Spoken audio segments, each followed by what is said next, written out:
Before we forget to ask him this, he's at the Comedy Club. Jackie Martling is tonight and tomorrow. Two shows tonight?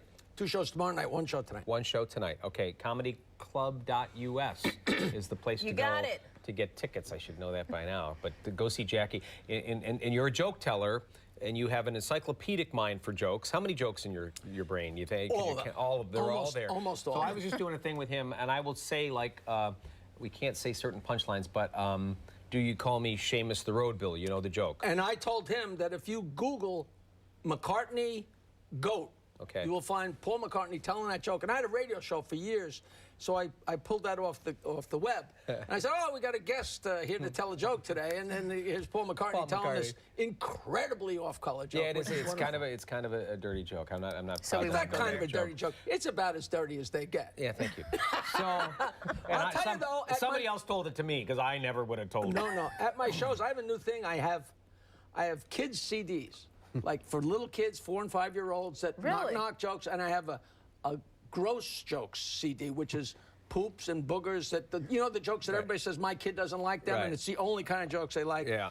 And I sell them, and I sell more of them than anything because people come home from a show and they bring a present to their kids. They go wild, and every show, some lady will come up to me and say, "Are all the jokes on the kids' CDs dirty?" I'm like, lady, what do you think? I slipped and put an F word on the kids' CD? I'm like, what are you, an idiot? But they're really, really funny and great fun.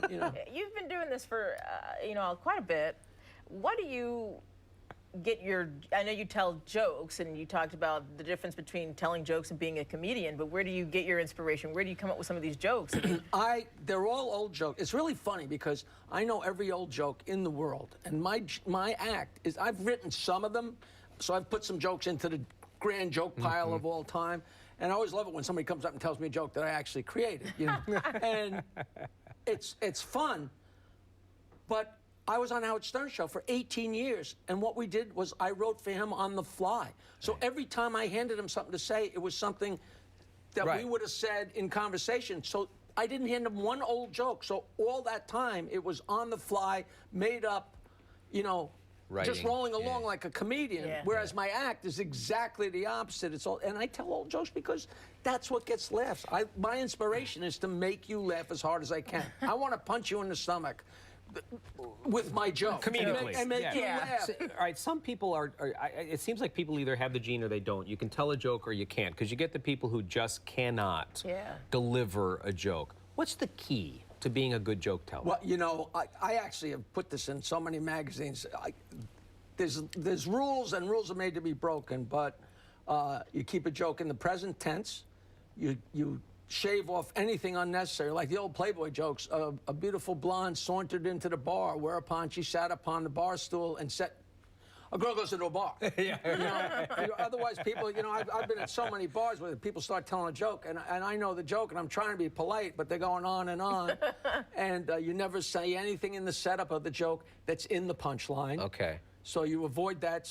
And the most important thing of any joke is to know the punchline cold, because you can stumble all the way. If you stumble on the punchline, it destroys you. And those sound very rudimentary, And of course, it's a good idea to know the joke. Some people start a joke and they go, let me get back to you. I can't remember. I just only heard it once. Horse walks into a bar.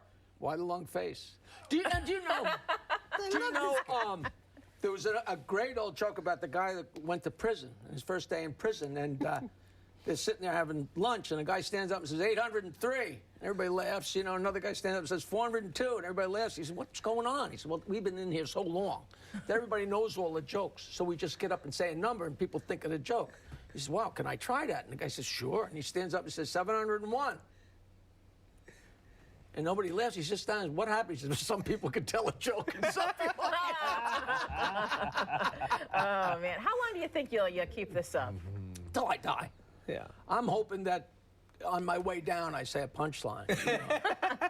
You know that joke? The 3 guys are at the casket, and they're friends in the casket. And one guy says, when I go, I want people to look at me and say, he was a good family man. And the other guy says, I want people to look at me and say, he really was a generous man. The third guy says, I want somebody to say, I think I saw him move.